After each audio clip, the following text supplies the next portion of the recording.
सुप्रभात विद्यार्थ्यांनो, आज आपण आपल्या मराठी कृतीपत्रिकेत म्हणजेच प्रश्नपत्रिकेमध्ये उपयोजित लेखनमधला अत्यंत महत्त्वाचा असलेला टॉपिक सारांश लेखन शिकण्यास सुरुवात करीत आहोत.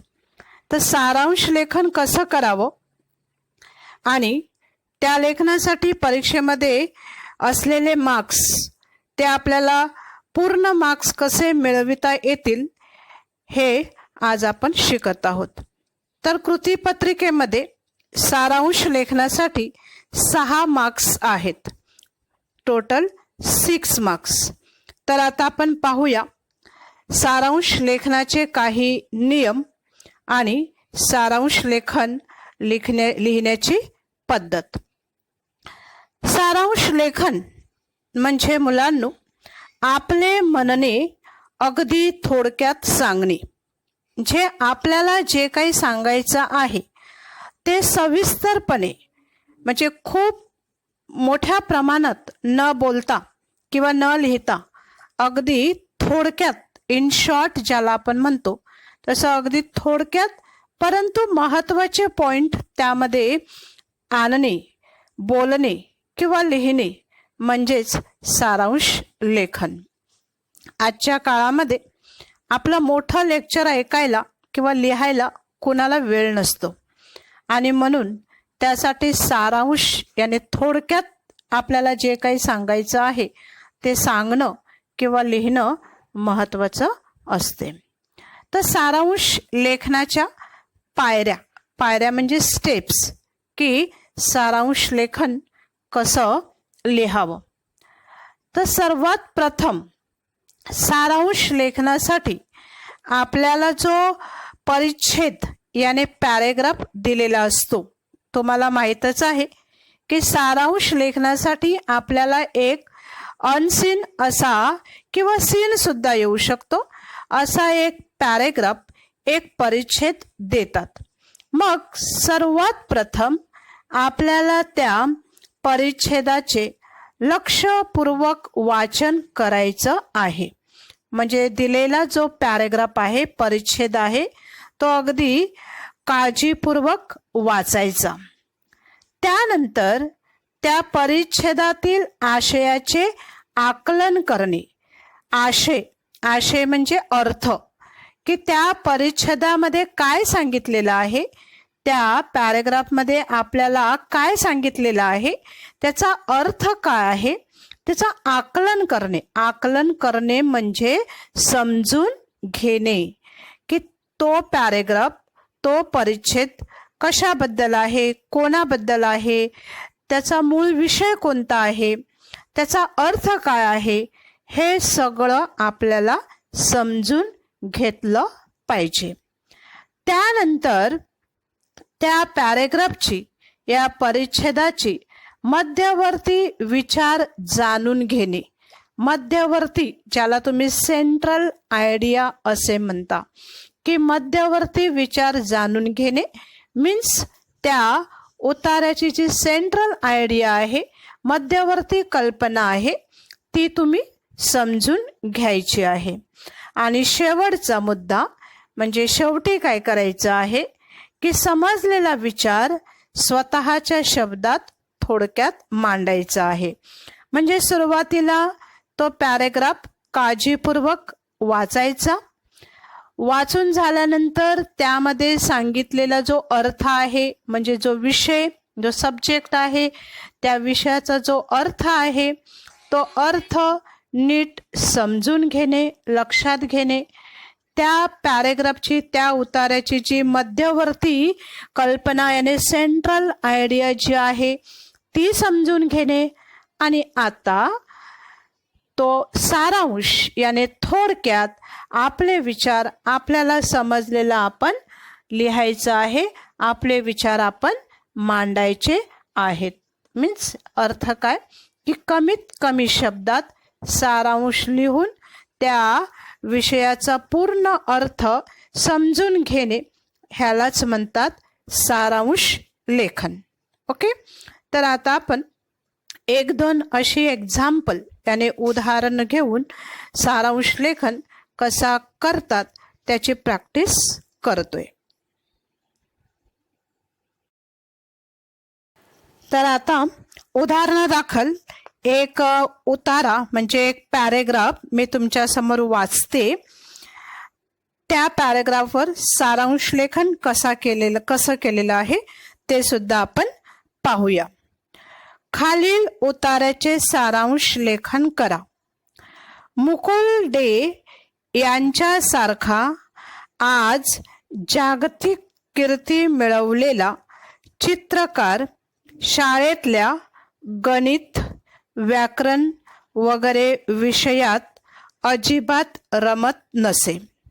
गुरुदेवांनी त्याच्या हाती रंग, कागद आणि ब्रश दिले आणि सांगितले, यात तुला आवड आहे ना, मग चित्रे काढ.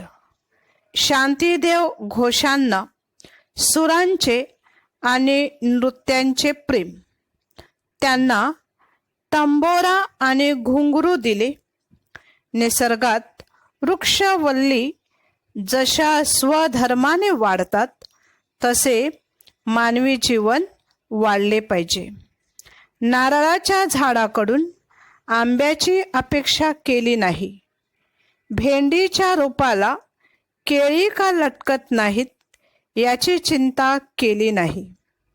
एकदा रोप कसले आहे हे ओळखल्यावर मग त्याला योग्य ते खत पाणी देऊन ते कसे फुलेल आणि फळ धरील ते मात्र पाहिले.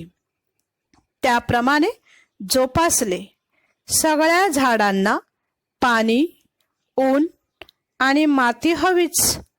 त्याप्रमाणे किमान आवश्यक शिक्षण देऊन ज्याची जिथे गती त्या क्षेत्रात त्याची मूळ बीज धर्माप्रमाणे वाढ कशी होईल ते पाहिले.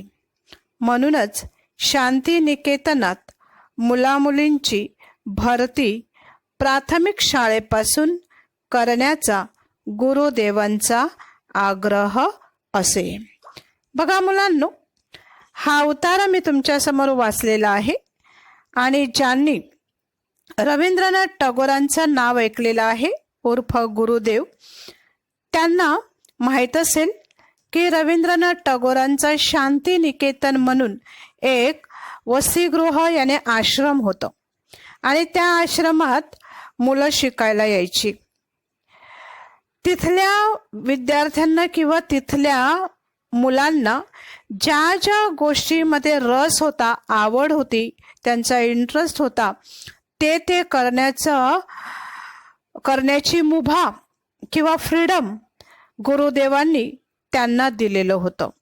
आणि ह्यालाच म्हणतात की रोपांची योग्य ती वाढ.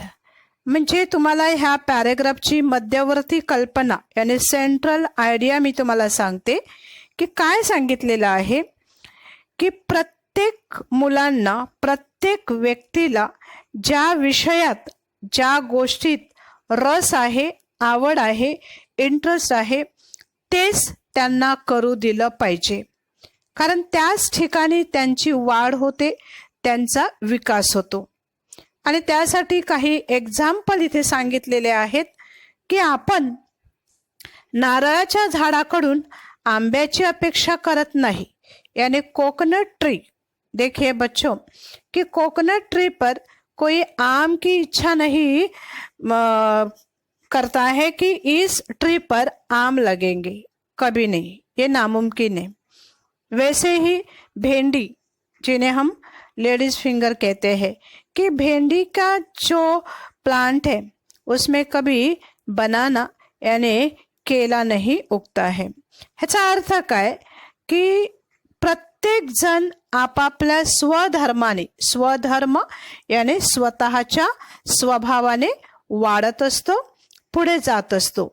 आणि तसं जर त्यांना करू दिलं तरच त्याची वाढ चांगली होते.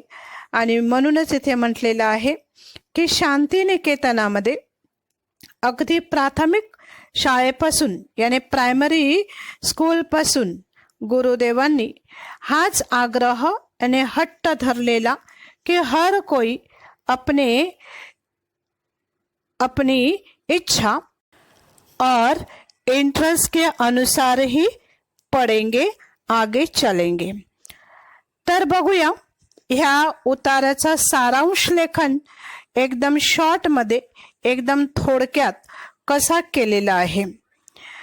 निसर्गातील वृक्ष वेली स्वधर्माने वाढतात, त्याप्रमाणे विद्यार्थ्याने वाढावे अशी गुरुदेवांची इच्छा असल्यामुळे त्यांनी प्रसिद्ध चित्रकार मुकुल डे यांना चित्रकलेकडे व नृत्यप्रेमी शांती घोषांना संगीत कलेकडे जाण्यासाठी प्रोत्साहन दिले।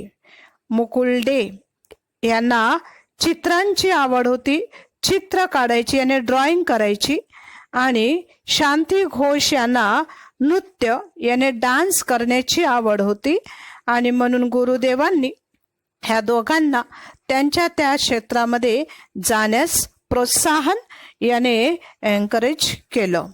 व्यक्तीची आवड व योग्यता ओळखून त्याला योग्य शिक्षण दिले की त्याची मूळ बीज धर्माप्रमाणे वाढ होते। प्रत्येक व्यक्तीची आवड, त्याचा इंटरेस्ट आणि त्याची योग्यता यानी त्याची कॅपॅसिटी ही किती आहे हे ओळखून त्याला त्याप्रमाणे शिक्षण दिलं, प्रोत्साहन दिलं, तर ते आपल्या स्वतःच्या धर्माप्रमाणे याने मूळ स्वभावाने ते वाढत जाते आणि विकसित होते। हाच ह्या उताराचा सारांश आहे।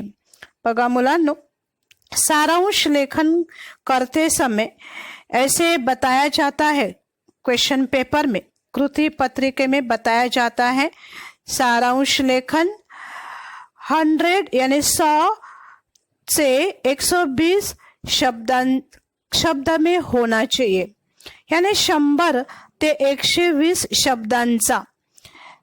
परंतु आप यहाँ एक एक वर्ड को काउंट मत कीजिए कि 100 से 120 तक बोला है, शब्द में बोला है तो हम शब्दों को काउंट करेंगे, अभी 100 शब्द होने के बाद हम उसे स्टॉप करते हैं। नो, हे इम्पॉर्टंट नाहीये।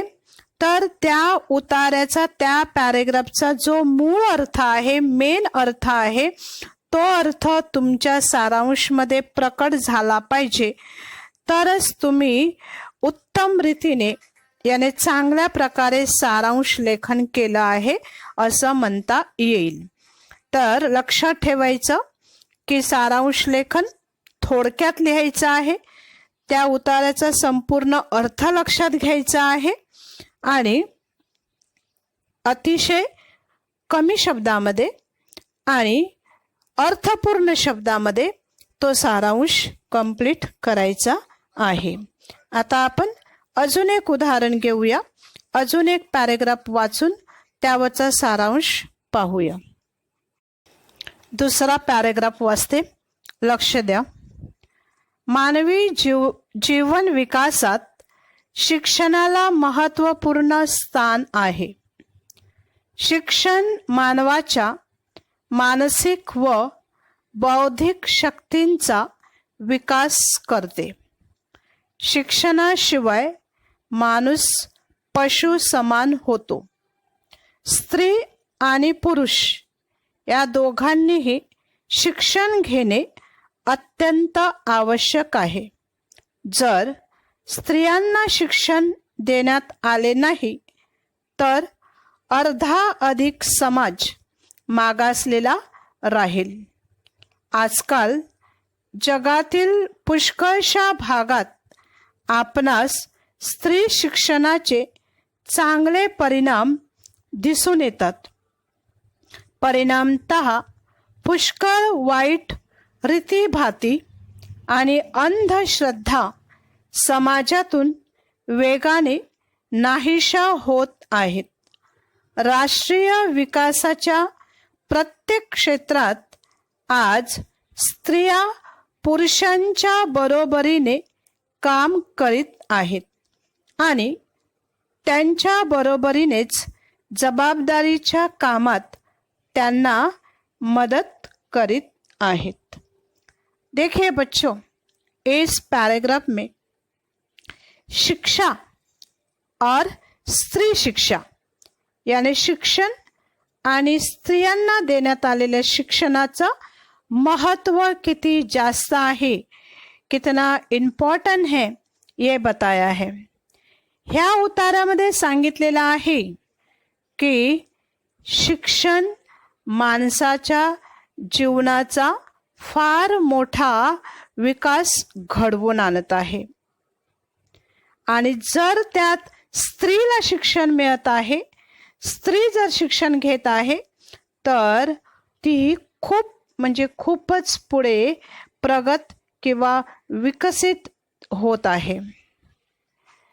जर माणसाला शिक्षण नहीं मिळालं, यदि व्यक्ति को शिक्षा नहीं मिलती है तो वो व्यक्ति बिना एजुकेशन एक पशु के समान बनता है आणि म्हणूनच स्त्री आणि पुरुष यानी महिला और पुरुष दोनों को शिक्षा यानी एजुकेशन लेना आवश्यक है। स्त्रियांच्या शिक्षणामुळे आपला समाज खूपच पुढे गेलेला आहे असं सांगितलेलं आहे आणि त्यासाठी जर आपल्याला राष्ट्रीय विकास यानी आपल्या देशाचा विकास करायचा असेल तर स्त्रियांचं शिक्षण अतिशय महत्त्वाचं आहे, तेही सांगितलेलं आहे। कारण शिक्षण घेतलेली स्त्री ही अगदी जबाबदारीने आपलं काम पुरुषाच्या बरोबरीने करत आहे। तर ही झाली ह्या उतार्याची सेंट्रल आइडिया, यानी या उतार्याचा अर्थ कि मनुष्य जीवन में शिक्षा को बहुत महत्व देना चाहिए, महत्व है, और उसके साथ साथ पुरुष के साथ स्त्री को भी शिक्षा मिलना जरूरी है, क्योंकि स्त्री यदि शिक्षा लेती है तो वो पूरे देश का विकास अच्छे से करती है आणि त्यासाठी स्त्री आणि पुरुष ह्या दोघांनाही बरोबरीचं शिक्षण मिळालं पाहिजे। हा ह्या पॅरेग्राफचा उतार्याचा अर्थ आहे। आता बघा ह्या उतार्याचा सारांश कसा लिहिलेला आहे। शिक्षणामुळे माणसाच्या मानसिक व बौद्धिक क्षमतेचा विकास होतो। शिक्षणाशिवाय माणूस म्हणजे जनावर है। शिक्षणाशिवाय यानी यदि शिक्षा नहीं लेता है तो मनुष्य जानवर की तरह है। स्त्रियांना शिक्षण दिल्यामुळे समाजाची प्रगती झाली आहे, त्यामुळे वाईट रूढीचा नाश होत आहे। राष्ट्राच्या विकासात पुरुषांच्या बरोबरीने स्त्रियांचे बहुमोल योगदान आहे। बहुमोल यानी खूप महत्त्वपूर्ण योगदान यानी कंट्रीब्युशन आहे। तर हे झालं ह्या उतार्याचं सारांश लेखन। ओके, तर बघा मुलांनो, दोन उदाहरणाद्वारे दोन उतार्याद्वारे आपण शिकलो आहोत की सारांश लेखन कसं करावं। तर तुम्हाला सांगितलेल्या सारांश लेखनाचे जे नियम आहेत, काही महत्त्वाचे मुद्दे पॉइंट्स आहेत, ते लक्षात ठेवायचे आणि त्याप्रमाणे सारांश लेखन करायचं आहे।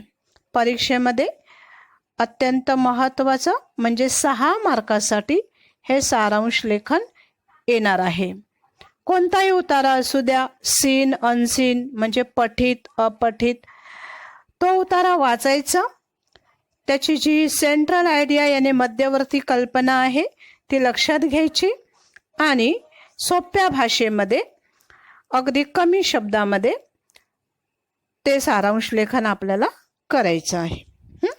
तर प्रॅक्टिससाठी तुम्हाला त्याची सराव किंवा प्रॅक्टिस व्हावी ह्यासाठी मी एक पॅरेग्राफ, एक उतारा तुम्हाला मी होमवर्कसाठी पाठवत आहे फोटोद्वारे. तर त्या उतार्याचा सारांश लिहून तुम्ही मला चेकिंगसाठी पाठवायचं आहे. ओके, धन्यवाद.